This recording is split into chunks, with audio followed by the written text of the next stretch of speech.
Hello and good morning to our listeners from around the world. This is Brian Wesley Johnson, and I want to welcome you to another great edition of This Morning with Soulivity. I am so glad you're here with us because I have two very special people with me today, Sheila Applegate and Dr. Chanel de Guzman as my co-hosts. Good morning to both of you. Good Good morning. morning and good morning, all. Wow, it is a great day here. Excuse me. It is a great day here in the nation's capital. We got a little snow yesterday, but it's clear today. And we've got a lot of great topics that we wanted to talk about. Um, but I wanted to kind of begin with something that revolves around Black History Month. And so to that end, we want to make sure that all of you join in the conversation. Uh, you know, post in our chat on Facebook or YouTube your questions, your comments, your thoughts. We want to make this a interactive conversation, and I'm sure that what we're going to be talking about is something that's going to be of interest to you. So, are you guys ready? You guys ready to go? Yes, We are let's ready, do Patsy, and ready to go. it. Well, in honor of Black History Month, which is more like American History Month, but just for 1 month that's focused on Black people, which I never can understand. But hey, I never understood it as a kid. Did you guys understand that? I mean, I get, No, no. yeah, yeah. I mean, Brian, Um, honestly, at that point, it wasn't in the consciousness like it is now, of course. right, right. That is true. That is true because it's Black History Month is still relatively new. Hmm.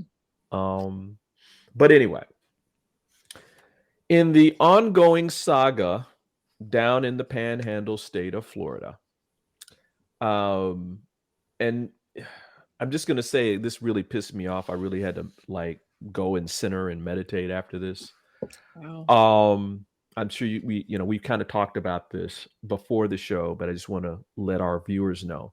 On the first day of Black History Month, which was yesterday, February 1st, um, I think everybody knew about how Governor Ron DeSantis took the original course and denied it from the original AP curriculum for African American studies. He denied it. He basically said that because of certain parts of it, it was not allowed to be taught in Florida schools. Well, the College Board came back, and yesterday it was announced that they stripped down the actual curriculum. And some of the things that they purged were the names of many Black writers and scholars associated with critical race theory, the queer experience, and Black feminism. It also took out some of the more politically fraught topics, such as Black Lives Matter, from the formal curriculum. It also added something new, which I'm okay with, which is called Black conservatism, which is now offered as an idea for a research project as part of the AP course. But before I kind of get on my soapbox about this, I would love to hear from both of you about your initial thoughts about this um, this stage in the saga. I'll say. Brian, excuse me, for me, I mean, you gave us a really good context. And for me, it really boils down to, this notion of power, of privilege, and money. And we'll talk about the money, Mhm. I'm sure, as we continue along the conversation. But it's hard to understand how you can. I, I want to use the word whitewash. I want to use the word stripped of the integrity of the historical and the current concepts related to race and theory. Um, I don't understand how, and I don't really understand the true agenda behind it. Mm-hmm. You can look at it at face value, but I wonder what is really under it. And it's disturbing because it's our history. It's African American, history. There are scholars who have, scholars whose work is well known now just being stripped out of the curriculum. Um, I don't I don't see, and I think he refers to it as, they're not primary sources, Correct. them are secondary sources. Yes. But in research, we use both primary and secondary sources. Right. And so Right. how do you invalidate secondary sources to your liking at your discretion? This is at Mm-hmm. his discretion. Mm-hmm. Even though there are scholars and committees who have chimed in, who have shared their opinion and their objective research on this notion. This is someone who is wielding power, and it really needs it for me. It's like reality. It's like waking up. Like if we don't wake up, and this person advances. What's his name? George. DeSantis? Ron DeSantis. I'm sorry, Ron DeSantis. If Mm-hmm. he continues to advance, it's interesting how this is going to play itself out, and I think we have to really, really wake up. Right. What about you, Sheila? Yeah, I think it was that sort of wake up call, but also like just a punch in the stomach. Like, what is the absurdity of it all? And yeah, it feels bizarre, and it feels like, how can a state even make laws that you can't learn something like that? Even starting there, that doesn't even make sense Right. under the premise of the United States government and in its founding, So within all that entanglement, there's that. And then this feels like, oh, wow, this other powerful force just, went along with it. And then I stopped and thought, wait, what is the College Board? So, Mm-hmm. like, what is really, I'm with Dr. Chanel, like there's that initial feeling. And I think that's part media too. Like it's kind of designed to kick us, but that's good to wake up in this case. But then goes the exploring of like, what's underneath this and what's happening, so that we can really dissect that and do our best to move forward. Hey, Right. Sheila, can I just add? I don't know if it's to shock us. I think maybe this is supposed to come under the radar, and thank God this morning with Soulivity is bringing Oh, okay. a discussion about it. I wonder, was this just to be swept under the rug? And Right. so I don't know that it was meant to shock us. Okay. Yeah. So we were not supposed to notice. Yeah, I don't think that this is something that was with us in mind on any front. Right. Do you know why this is out in the forefront? Because there are people that are non-black and brown that are talking about it.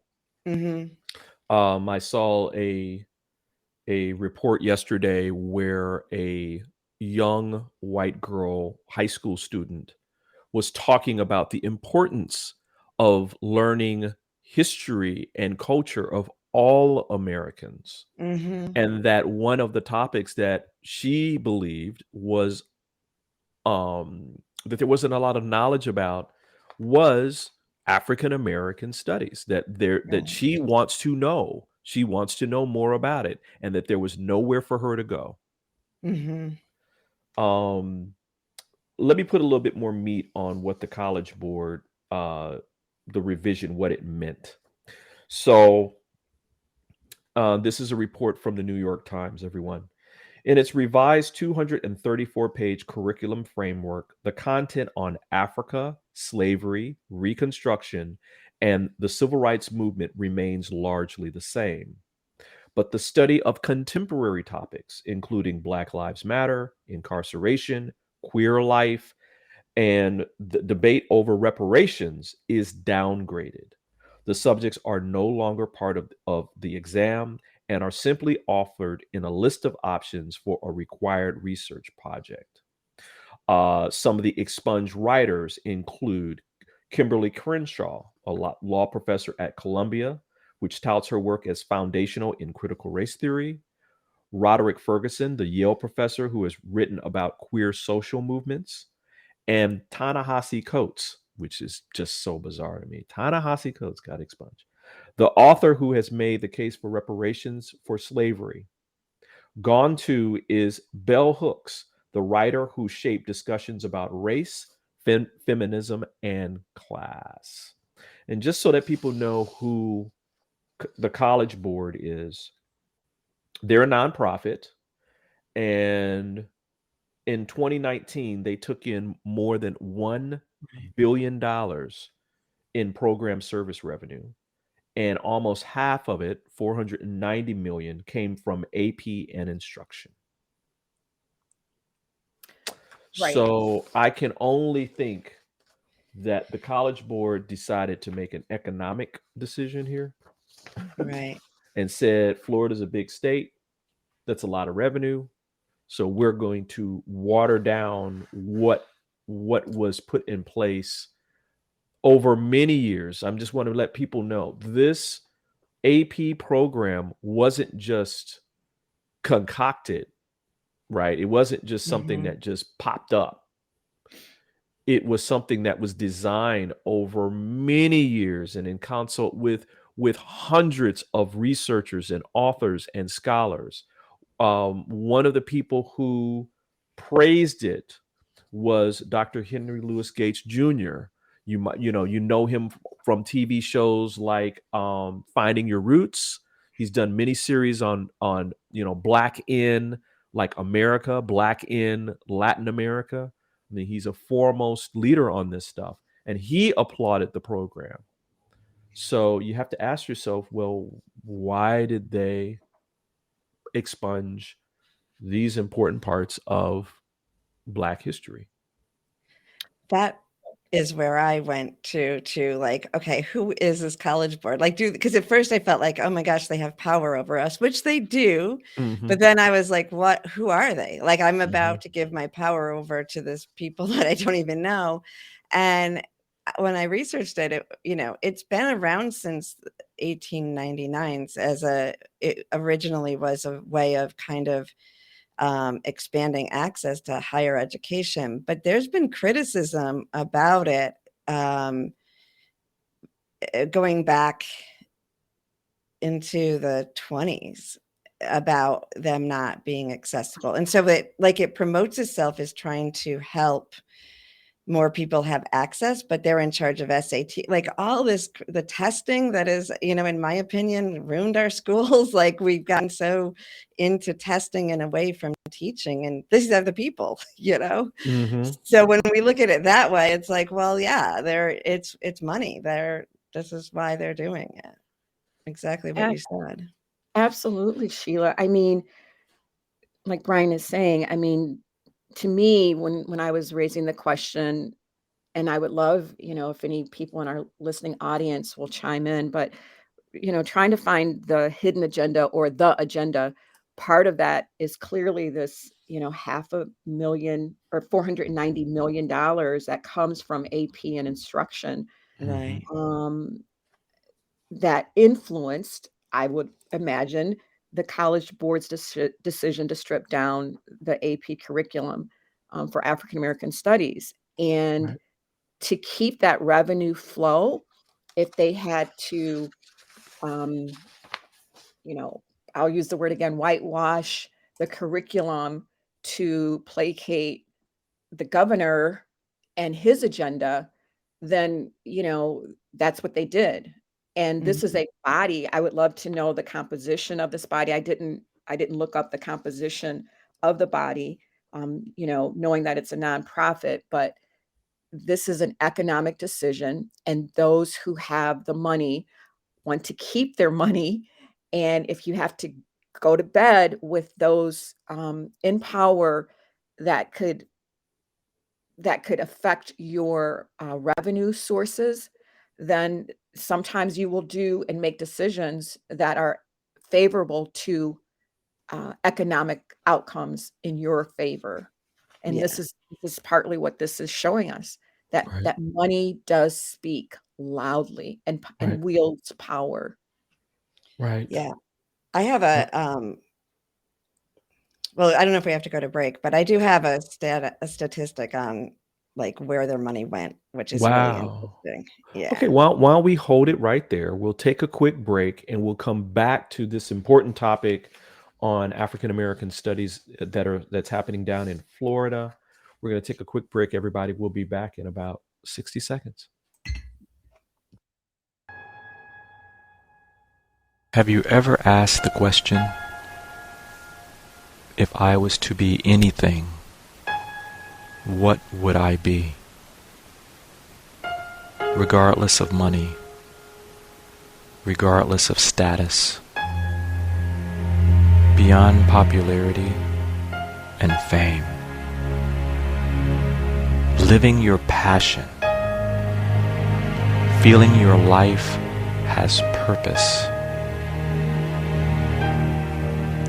Soulivity is a space to nurture that which lives in all of us.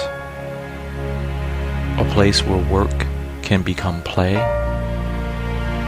and doing what we love creates the dreams of a lifetime.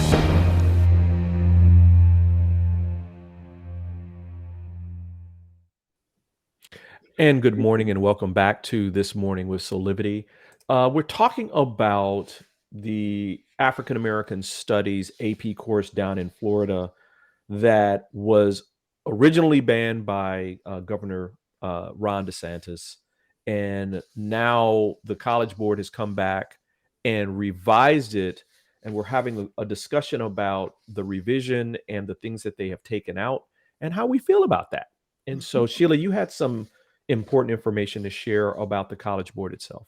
Yeah, especially when we're talking about the power of money and how it's influencing our education system and most of our life. So my my numbers go back to 2017. So I don't know what it is currently, but in 2017, the College Board had $1.068 billion in revenue, but spent only $927.8 million, leaving a $140 million surplus. The budget surplus persists despite market-leading compensation packages for the College Board's executives. And then going back in 2009, the College Board paid out a $1.3 million year package for the CEO, which is even more than the Red Cross or Harvard. And we've heard from the Red Cross Wow. before. Wow. So. And 19 Wow. executives made more than $300,000 per year. And that's going back to 2009. So And I can't change see, that for what that would be now. I can't believe that the College Board has like tons of employees. Right. I think that they would be working in concert with colleges and universities that are developing curricula, right? Right, because that's what they do, right? Right. They're running all of the SATs, PSATs, all the exams that we're going in and paying Yes, that's for. right. I forgot about that Yeah, part. they make money off of, and even that, like, it's crazy. Like, I was finding that,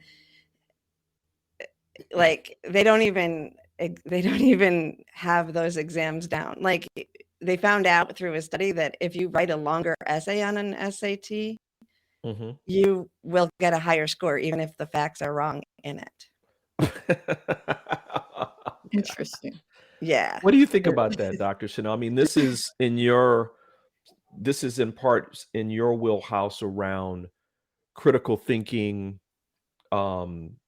concise consciousness in terms of like putting, gathering research, putting pen to paper or fingers to keys and expressing your thoughts, um, and findings in projects.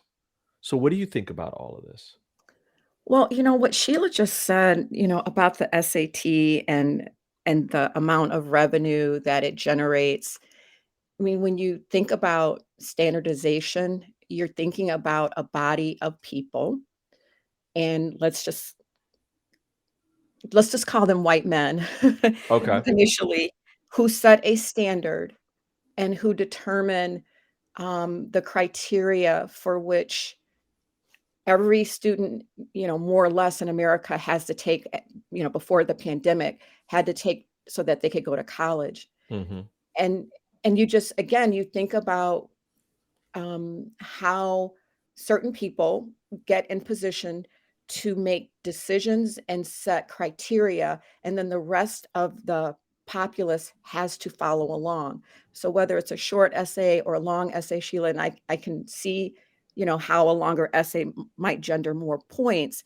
The thing that comes back to me is who's in charge? How did Hmm. Mhm. they get in charge? How did they posture themselves to be the body to develop a standardized test um, that initially, does it hurt people who do not come from the same culture, the same background, have the same um, insight, or have the same type of I'll just call it culture, the same background and culture. So Mhm. I think the premise, just all the way back to how the College Board is set up, maybe Hmm. needs to be examined and talked about, and that's what it brings to my mind. Yeah. Mm. Mm. You know, this really hurt my heart. I'm just going to Mhm. be just honest here, and that um, people of color, specifically Black people in America, have been fighting and fighting and fighting and fighting. We fight for our stories to be told. We fight for freedom, and we fight for the laws to be changed. And then there's pushback, and then we have to fight all over again. And it just seems like here's another thing, because I just want to be clear for our audience to know this isn't just happening in Florida. There are something like, I think, 12 other states, maybe 16 other states that are doing the same thing, that have basically said that this course on African American studies is, that we don't want this taught here because of these pieces. And it is my belief that you can't teach Black history by through taking out certain aspects of it. I mean, one of the writers that they expunged out of it, Professor Crenshaw, who's Kimberly Crenshaw, of who's a law professor at Columbia, said this really beautifully.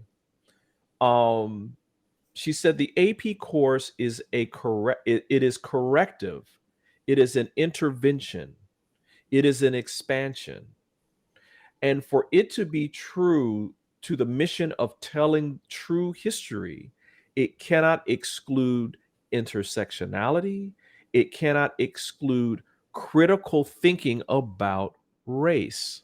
Yes. Mhm. But I I think that's mean, what we've oh, done. Like our yeah, whole story of America has been to suppress everything. right, And even this, everything they took out uh, um, had to do with current issues too, right? Like how right. we move forward from here. So it's clearly that same thinking of, let's say that racism was something of, we'll finally admit it was something of our past, but it was Mhm. just in the past and now we're all good, you know? Right. And that's just, it's still that false narrative that is trying to be pushed through. Right. Well, Right. Brian, you and I were talking about something that when you start to strip away the culture and the history and the experiences of a race, let's say right now, African Americans or, women, when you start to strip away those aspects, how does that affect people's perception of the worth and the value of that said people? And you and I Right. were talking about that in the context of policing. Yes. And so how does that maybe, I don't know, dehumanize? How does that jade the lens for which you operate when there's no context of history of that particular people? Do you want Exactly. to talk a little bit about that, Brian? Yes. So I want to give some kind of clear examples, and maybe I'll give one. We can talk about one aspect in this segment. Maybe we can talk about something when we come back after break. But I want to give our audience a great example of this. Okay, so let's talk about intersectionality. Let's talk about that. Now, what is intersectionality, right? When you refer to experiences of different social categories like race, gender, social economic status, and sexual orientation, and you refer to those in a way where they interact with each other, there are times at which those interactions can create systems of oppression, domination, and discrimination. Now, why is that important? Well, that's been the Black experience since the first slave got here. And there's plenty of examples of this between, what could slaves do and not do? Slaves could not vote. They could not um, own property. Um, Read. they could not read. They could not write. I mean, those are all systems of oppression. So I think most people get that to a certain degree. They go, oh, well, you're a slave. You can't do this. But that wasn't the end of the story. Even after slavery, quote unquote, ended, and we had Reconstruction, but then we had years of Jim Crow. After that, you had poll taxes for Black men to vote. You had reading tests. Certain Blacks in certain states, there was oppression around them owning their own property. Um, there was supposed to be reparations given to Blacks that many states never did. I mean, so there's all these other things that happen. And so to give people a really clear modern example of intersectionality, I read about this one. So let's say you have a white woman and a Black man, right? You're identifying them by race, which we do every single day. There's all kinds of demographics around this, and we are going to use intersectionality to recognize that in a system of oppression or dominance or whatever. So for instance, a Black man and a white woman make 74 cents and 78 cents to a white male man's dollar respectively. Now you ask the question, why is there differences? If all things are being equal, if education is the same, if they went to the same colleges, let's say they had the same work experience, a Black man is going to make less than a white man in America. That's intersectionality. And studying that critically is a good thing. Right. Is that fair? I don't think most people think that would be fair. But there are systems that are pawn systems that basically say we're going to justify that. So that's one example of, if we don't know our history and we don't pull the threads through our history, we never come to an understanding why some things are the way they are today, why certain systems are the way they are today. Policing is one other example. Policing in America, for the most part, especially outside of places like New England and other places, but modern policing was born out of what was called the night watch, which is slave hunters, right? They send out people, white men in that were not formally elected. They were just hired, and these people would go out into the wilderness and track down runaway slaves. Even slaves that made it to free states, they would cross over and bring those slaves back. That's where modern policing was born from. So you ask the question, right? The critical question or hypothesis: does that relate to modern policing and the disparities between how black bodies and white bodies are treated in the same city, like Memphis? Mm-hmm.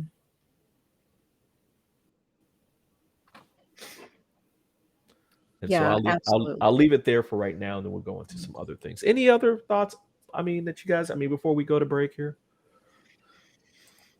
I mean, just to highlight the systems of oppression. I mean, it's systemic, and it leads to the higher unemployment, the higher poverty levels, the higher incarceration, the higher Right, recidivism rates. right, Those are systems, like you said, of oppression, and the intersectionality is something that I know. I didn't even learn about, Brian, until I went to grad school. exactly. And you think, wow, why was this not a part of the curriculum? And again, who gets to decide what is taught, when it's taught, and to what degree, of what truth, and whose truth, Right, whose perspective, whose lens are these ideas, or what's shared, what's recorded, what's revealed, and what's hidden. Who makes these decisions, and then again, what is the economics, and the power and the preservation of power agenda behind all of it? right, And right. yeah, it's interesting notions. I'm just so glad that I know a little bit, Brian. I know a little bit about it, Yeah, but just imagine, I mean, how many students are devoid from, this kind of curriculum and this knowledge. right. And it's something that I'm just so glad we're talking about. So when we come back, I'm going to give everybody a little bit more history and a little bit more on why this is important. But I'd also like us to turn, and we were talking offline about how this relates to some other important stories in Black history. Things like being Black in Vegas back in the day. I mean, Dr. Chanel, you're going to be talking a little bit about that, Mhm. as well as being Black in the entertainment industry. And so we're going to take a quick break, a little short break this time, and we'll come back and we'll continue on this topic. So we'll be back in about 30 seconds. 6 years ago, when I started Soulivity, my vision was to support everyone in improving their life through the discovery of their passion and purpose, so they could become the best version of themselves, to battle fear and ignorance, and create a better world today. Get inspired to live your passion and purpose. Visit Soulivity.com now.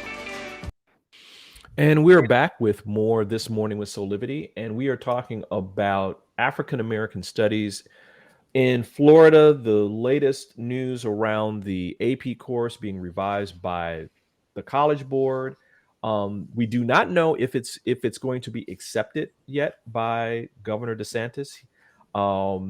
The stuff that was expunged is optional now for the course. It's not part of the formal course.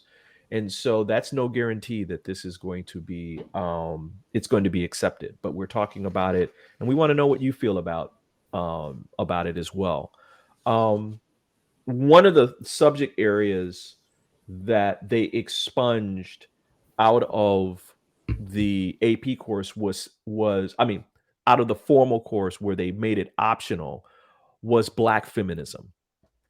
And for the life of me, I cannot understand why they would, well, all of it, but specifically Black feminism. Um, we were talking about the movie The Help. And it was a big hit. It starred Viola Davis, Octavia Spencer, Jessica Chastain. Chastain, I think that's how you pronounce her last name. And Octavia won a Oscar for Best Supporting Actress. It was up for nominations for Best Picture, Best Actress. And it was a story of Black feminism and intersectionality, by the way, too. Mm-hmm. And it's something that people saw and, commented about and were like, wow, this is a really great story. Well, that's the stories that they want to teach in this AP course. So if it can be in a movie where the masses see it and applaud it, why can't we also teach it in states like Florida and other states that have said no to this AP course? Question to you guys. I guess suppression and the powers that be, but I mean, and I'm hopeful that,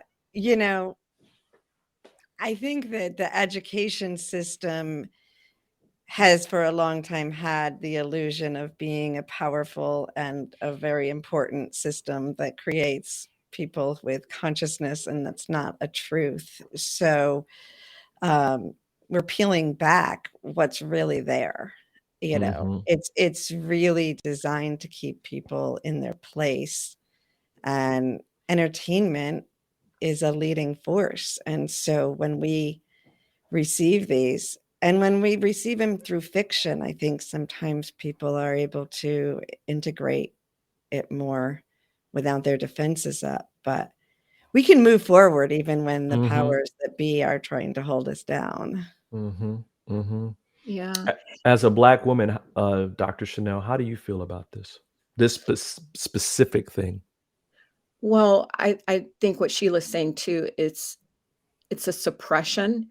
And through entertainment, yes, it might be more acceptable. What I also learned, though, is that anything that we see in film, it means it was probably twice or 3 times as worse. Mm-hmm. But for acceptability, we're shown what is being shown, right? And so, yeah, in The Help, I mean, my eyes were definitely open in a new way, of seeing how, the inequality just was exacerbated by, um, you know, just common dignity. I remember a scene where I believe it was Octavia Spencer wanted to use the restroom, but it was raining outside, right? She had to go relieve herself, but it was pouring raining, and she was only allowed to use, I guess, let's call it a porta-john, right? Or an outhouse. Outhouse, yeah. But it was pouring rain. And so I believe she ended up using the restroom inside, and it caused a major problem. Right. Just the human dignity of what, The Help had to endure. It's very, it's sometimes hard to connect to, obviously, and for where I'm sitting in my seat right now, and privilege even that I have. But it's also, just like what we're talking about, it's just so important to know where we've come from so that we can continue to, like Sheila's saying, to continue to grow, to continue to have consciousness and awareness so that we can, be better people.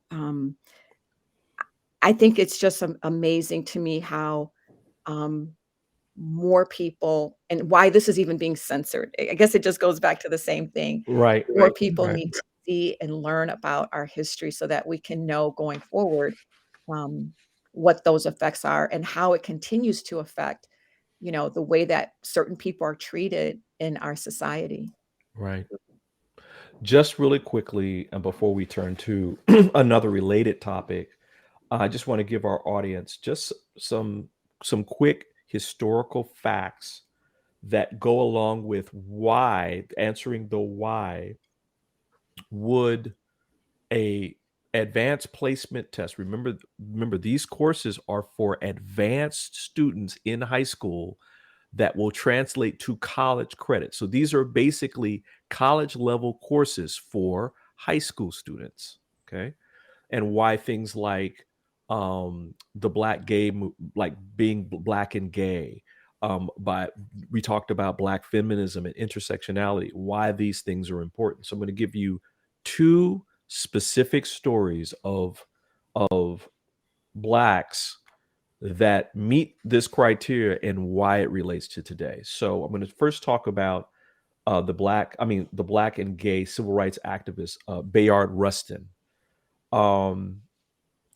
He was as I said before, he's a black gay man, but he was also recognized as one of the key leaders of the civil rights movement. He advised King on nonviolent tactics. He helped plan the Montgomery, Alabama bus boycott and was the chief organizer of the 1963 March on Washington. Now, Rustin was openly gay, and he faced discrimination of his own, even within the civil rights movement, while fighting for rights of others. Mm-hmm. So just think about that. The next person is Paula Murray, and she was a lawyer, a scholar, and a women's rights activist. She is widely credited for building the legal frameworks that paved the way for civil rights and women's rights movements. Both the late Supreme Court Justices Ruth Bader Ginsburg and Thurgood Marshall said they were influenced by Murray's arguments on race and gender. In particular, Marshall heralded Murray's 700-page summary of racism in state law as the Bible of Brown and versus Board of Education. And Murray was also considered instrumental in arguing for the 14th Amendment Equal Protection Clause, which stated discrimination based on sex is unconstitutional. So, when we're talking about history, we're talking about African American studies, and you take out modern references of and stories of people who are gay and black women, you're not telling the full history, in my opinion. That's just my opinion. And those are two examples of why this course is so important. So, absolutely. Yeah. We're going to take a quick break, and when we come back, we'll jump into another related topic on this and answer some questions about why is this important? Why is this important around, why are we bringing this to the table? Why it's important for you to know, and what are some of the ways that you can empower yourself in the future as well. So we'll be back in about 60 seconds.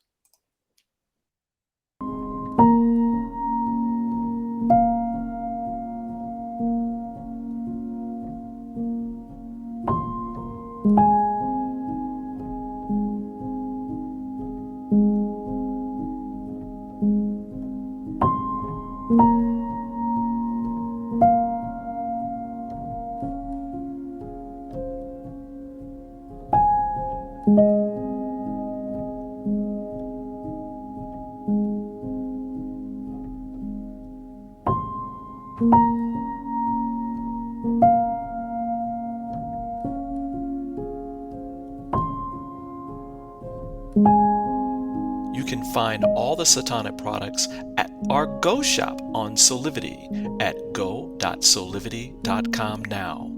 Shop for beauty products, skincare, hair care. It is all there at the Go shop. Go shop Soulivity. And we're back with more this morning with Soulivity. I'm joined by two special people as my co-hosts today. That's Dr. Chanel de Guzman and Sheila Applegate. Good morning again, ladies. Good morning. Good morning, Brian. What an excellent topic. Oh man, I'm loving every minute of it. And I want to remind everybody that listen, we'll probably be talking about African American history on and off throughout the month of February because this is Black History Month. Sheila, you had a related topic to this that I think that's another important piece that we need to talk about today.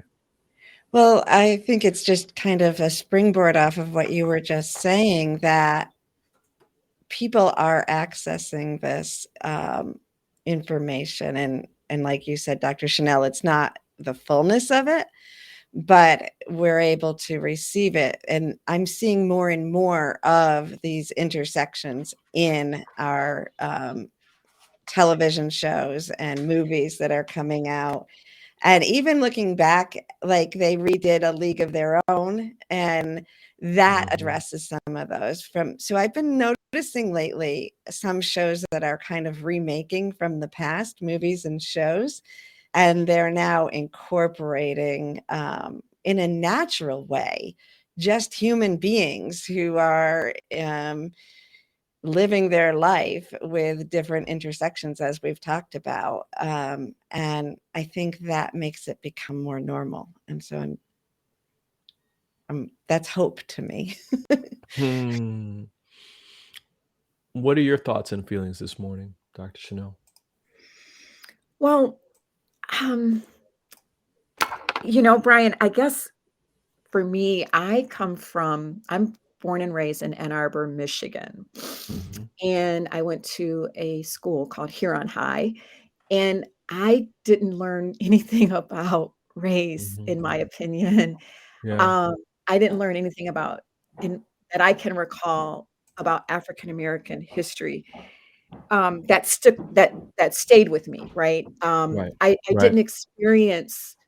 really didn't experience racism to a certain extent.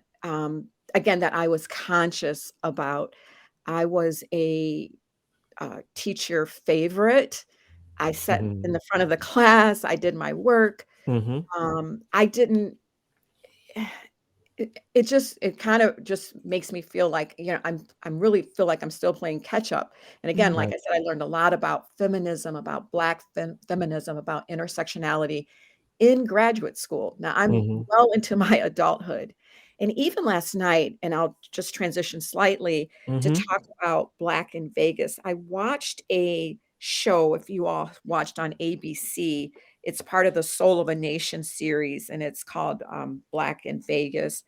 And I just learned last night about the segregation in Vegas during, let's say, the 1950s or so, Yeah. where our famous Black entertainers like Sammy Davis Jr., like Smokey Robinson, Nat King Cole, Ella Fitzgerald, Dorothy Dandridge, just to name a few, entertained, full houses in the Strip, but they were not allowed to lodge in the same hotel that they performed. They were not able to eat. They had to, even though their name was on the marquee, they had to enter in the back through the kitchen. Wow. And Brian and Sheila, when they finished their show late at night, they would then have to travel to the west side of Las Vegas to find lodging. And that lodging, as happened in the South, when you could only stay at certain places. So there were only certain boarding houses that those particular African American entertainers could stay, because they couldn't stay on the Strip because you weren't allowed to stay in those same hotels. Wow. And I just find it, and this was only in the 1950s, you Right. guys, right? Right. Yeah. And the day that discrimination ended in Las Vegas was 1960. Actually, it was March 26, 1960. And so I just find it just fascinating to learn about, continue to learn about this kind of history, and to bring economics into it. I guess at a certain point, there was a hotel that was developed called and help me with this name, the Moulin Rouge Hotel Perfect. Casino. That is where more integration happened, where the Black entertainers could stay and entertain, and then more, I guess, white people also began to s to be there and to enjoy the entertainment. And that became so popular that it actually caused an economic threat because that was more on the west side of town, Mm-hmm. black side of the community, Mm-hmm. that I believe it was shut down, Brian, because it started to become an economic threat to the central casinos on the strip. So now we're trying to create something of our own, and it's becoming so popular. And I think it was, I don't know, it was an actor who, said that she had to have Black people in the audience in order for her to even perform there. And I think Frank Sinatra was one of those people who said, if Sammy Davis Jr. cannot stay in the same hotel, then I will never perform in this certain Yes. hotel. Yes. I don't know if you heard of that. And Yes. they obliged him because of his power and obviously his entertainment, the bigness of his entertainment status and stature. But it's just amazing that just a short while ago in the West, and I think they called it Mississippi in the West, like there's really no difference, really, right? Wow. That Wow. they were still discriminated against and could not stay in the same hotel that they performed. Woo. I'd love to hear your thoughts on that. I'm just still taking this in. I mean, I've heard stories. I mean, I know some of the stories that are related, like specifically like Josephine Baker, Yes. huge mega star Yes. in Europe, right? Was also a Allied spy, right? She was brought to like Germany before World War II, and she was bringing back information to the Allies and stuff like that. But could not book a show. Mm-hmm. Could not book a real show in America because she was a Black woman. I did hear the stories about how Frank Sinatra and others that were part of that Rat Pack that were fiercely supportive of Sammy Mm-hmm. Davis Jr. Mm-hmm. Um, um, you know, even him getting his own show, right, was something that they fiercely fought for. Speaking of shows, Brian, I don't know if you all know Nat King Cole I guess he was the first African American man to have his television Yep. show. Yep. And it Yes. showed a clip last night of him and Sammy Davis Jr., kind of chucking it up and just being fun and natural and, very close in proximity to each other. And the point that was made is that when Nat King Cole had Caucasian people on the show, and especially Caucasian women, they had to maintain their distance. They certainly Yes. could not touch each other. Right. Um, Right. it's just, I guess in today's context, it's just mind-blowing to me. Yeah. That censorship. You know, Yeah. Go ahead. when I hear, when we're talking about it just being in the 60s and, how frequent or how little time has passed since these things were happening and really are still happening in more subtle-ish ways. I feel like it's just important for me to talk to the viewers that look like me and say, it's our responsibility to learn. We didn't learn it in high school or college. Like you said, Dr. Chanel, we need to make an effort to go out. And Brian, you mentioned in the beginning, it was because the white people were standing up against this that it made the news, just the AP course and everything. So I just want to remind the people that look like me that we need to take action. It's time. If we haven't done it before, we need to do it now. Wow. I think that's a great segue into why this is important, right? You know, so one of the founding principles of Soulivity is to inspire people to live a better life.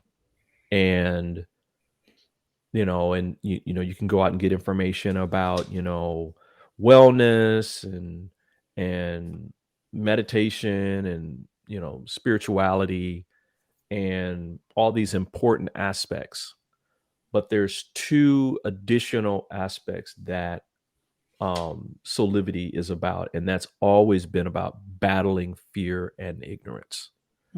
Those two things are paramount in supercharging, like battling those things and seeing things for what they are in reality is paramount for you to becoming more self-aware, which then leads to you having a best life. Yeah. Not understanding the full contributions of minorities in this country. In this specific instance, we're talking about African Americans. Literally holds you back from you expressing all that you were meant to be, because you will find kinship and comfort and power in understanding those stories and understanding how those stories affect today. So, for instance, when I was talking about Paula Murray, this legal scholar, this civil rights activist that was literally fighting for both Black bodies and Black female bodies to be equal, it led to an amendment that affected all the women across America, both white, Black, brown, yellow, whatever it is, in having more equal rights. Mm-hmm. So knowing that story and knowing what this woman did can help empower you in your life around, you meeting the challenges that may come your way. And so that's a real conversation that we needed to have and that we will continue to have on this platform because it's that important. Right? Mm-hmm. So that's answers the why. And we posted some great articles. I posted an article on, 16 queer Black trans trailblazers who made history. That's a fantastic article. And then there's another article on Black feminism and what it is, and you can read more about why it's important. And there's some great books in there around, why it's important today. So any final thoughts from both of you before we end? Yeah, for me, Brian, this is, every Soulivity show is enlightening to me, and especially on a topic today that stretches me and it stretches my awareness and my consciousness. And it shows for me that, Sheila, yes, we all need to continue to educate ourselves. We all need to continue to expand our thinking and to challenge systems. And I think, having the knowledge and having the historical context and the contemporary context helps us to be in a better position to stay aware and stay awake so that, we can challenge, we can have voice and agency to challenge these systems of oppression so that, eventually, when I don't know when that happens, but the equality for all of us continues to elevate and that we aspire to be the very best and empowered that we can. And no one can be fully empowered and enlightened unless we all rise together. Right. And so it's incumbent upon all of us. And I love this show that we continue to share the knowledge, to challenge, battle the fear and challenge the ignorance, so that we can continue to keep our consciousness high and hopefully get to that enlightened space of love and light, which is where I love to be. I feel you, and I agree with everything that you just said. And love and light is my favorite place to be. But the hope that I feel in this is the exposure. That when I found out that it was the College Board that is controlling all of the, education right now. Now I know. Now people are seeing them for who they are. And maybe it's not the masses seeing them yet, but we're seeing the systems. And every time the system exposes itself, we're closer to getting where we want to go. Well, with that, I'm not going to add anything to that. I'm just going to say, please follow us on social media for more of this great kind of content. And letting us know how you feel and what kind of subjects that you may want us to talk about. You can join our mailing list at soulivity.com/this morning, or follow us on our social media channels, which are listed here. We want to hear from you. We want to know what you're thinking and what you're feeling about all of our programming. And so, with that, on behalf of everybody here, I want to say thank you for joining us for another great This Morning with Soulivity. You can listen to us every weekday at 8 a.m. And we hope you'll come back for more great programming. Also want to remind you that there's going to be a replay coming up at 11 o'clock Eastern for 11 o'clock Eastern for all of you out on the West Coast. So until next time, keep on having real great and empowering conversations and create that best life today. We'll see you later. Bye.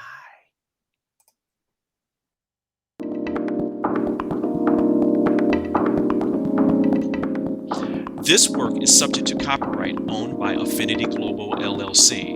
Any reproduction or republication of all or part of this is expressly prohibited unless Affinity Global LLC has explicitly granted its prior written consent. All other rights reserved.